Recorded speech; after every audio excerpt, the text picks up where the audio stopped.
Why colonialism never really left. We're told that colonialism ended decades ago, replaced by a world of sovereign, equal nations. But this story is incomplete. The empires may have vanished from maps, but the structures of power they built remain. The global system created during colonialism, designed to funnel wealth from the global south to the global north, was never dismantled, only modernized. Today, control happens through finance, debt, trade rules, and the power of multinational corporations. This is Neo-Imperialism, a new empire without colonies, but with the same goal, extracting value from the many for the benefit of the few. Imagine a house where the old owners are gone, but the plumbing and wiring still serve them. The new residents have a flag and a seat at the UN, but the system keeps draining their resources. Political independence exists, but economic dependence persists. The architecture of inequality, built centuries ago, still shapes our world.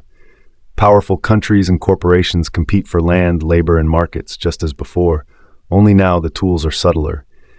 Gunboats and viceroys have been replaced by contracts and trade deals. The game of empire hasn't ended, it's just changed its rules. Recognizing this is the first step toward imagining a different world. We must ask, who really holds power? How does the global economy work? What would true equality look like? The ghost of the empire lingers in every global transaction. To build a just system, we must see through the comforting myths. The past is not past, it's embedded in the present. Only by confronting these realities can we begin to change them. The story of colonialism isn't over, it's just wearing a new mask. The shift from old empires to new. The end of colonial rule was a victory for liberation movements worldwide. Newly independent nations dreamed of building economies for their own people, not distant empires.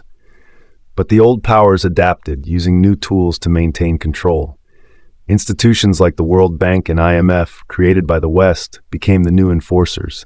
They offered loans to developing countries, always with strings attached. These structural adjustment programs forced nations to cut public spending, privatize assets, and open markets to foreign corporations. Instead of fostering real development, these policies kept countries dependent and vulnerable. The gains of independence were reversed. Economic colonialism replaced political rule. Resources kept flowing north, and development was postponed.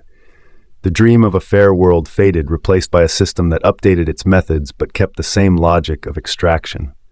Political freedom was won, but economic sovereignty remained elusive. The global order changed its face, not its purpose. The struggle for true independence continues. China's Belt and Road Initiative. China's Belt and Road Initiative is reshaping global influence. It promises infrastructure and investment to developing nations, offering an alternative to Western finance. For many, China's loans seem like a lifeline, fewer conditions, faster results. But critics warn of debt trap diplomacy. Massive loans fund projects built by Chinese firms, with much of the money flowing back to China. When countries can't repay, China gains leverage, sometimes taking control of strategic assets, as in Sri Lanka's Hambantota port. This echoes colonial-era land grabs, raising fears of new dependencies. China insists its intentions are cooperative, but the pattern is clear. Economic leverage can become political control. The BRI blurs the line between partnership and empire. For developing nations, the challenge is to benefit from new opportunities without falling into new traps. The world is no longer just West versus the rest. New powers bring new risks and choices. Whether the BRI empowers or entraps will shape the 21st century. The outcome depends on the deals struck and the agency of recipient nations. How trade rules keep the rich on top. Global trade is sold as a level playing field, but the rules are rigged.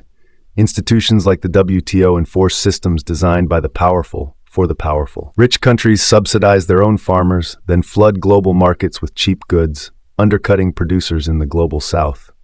Meanwhile, poor countries are pressured to drop protections for their own industries. The result: small farmers go out of business, rural poverty rises, and countries become dependent on imports. The system locks the South into exporting raw materials at low prices, while the North profits from manufacturing and branding. A cocoa bean is sold cheap in West Africa, but the chocolate bar is made and sold for a fortune in Europe. Trade rules make it nearly impossible for poor countries to move up the value chain. Every year, wealth quietly flows from south to north through these hidden mechanisms. This isn't free trade, it's a sophisticated form of extraction. The colonial division of labor persists, just with new paperwork. The global economy keeps the rich on top and the poor locked out. The game is still rigged. Multinationals and private power. Today's empires are run by corporations, not kings. Multinational giants wield more power than many governments, driven by profit above all else.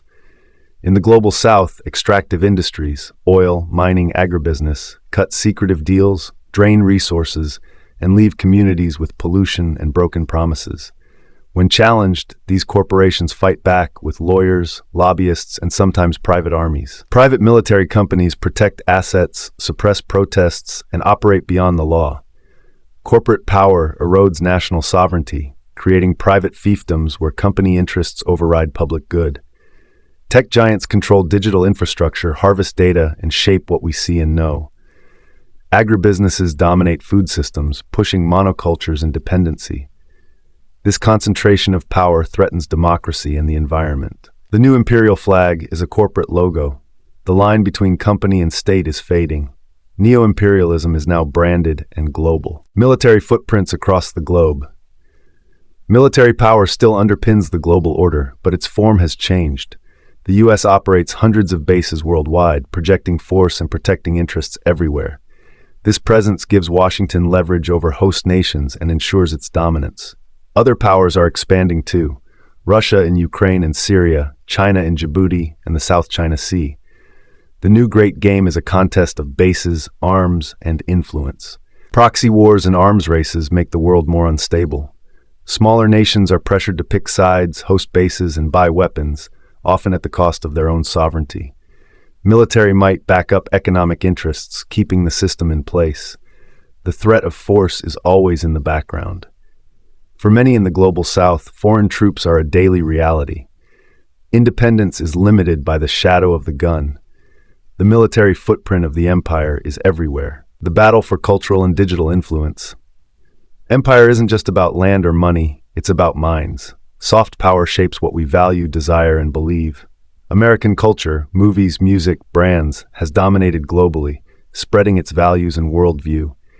English is the language of business and diplomacy, marginalizing local cultures. The internet and social media, mostly owned by US and Chinese giants, now shape global narratives. Algorithms decide what news and ideas we see, giving tech companies immense influence. Disinformation and propaganda spread easily, fueling division and distrust. China and Russia are building their own media empires, exporting culture and digital models. The battle for influence is now fought on screens and in classrooms, not just on battlefields. Navigating this contested space is harder than ever. Control over perception is as powerful as control over territory. The new empires want to rule not just our lands, but our imaginations. The politics of debt and aid. Debt is a modern chain, binding nations to the interests of the powerful. Foreign aid is often loans, not gifts, and comes with strings attached. Conditions force countries to privatize, deregulate, and open markets, policies that benefit donors, not recipients. Elected governments lose control over their own economies, forced to follow dictates from abroad. Key decisions are made in Washington, London, or Beijing, not in the capitals of debtor nations.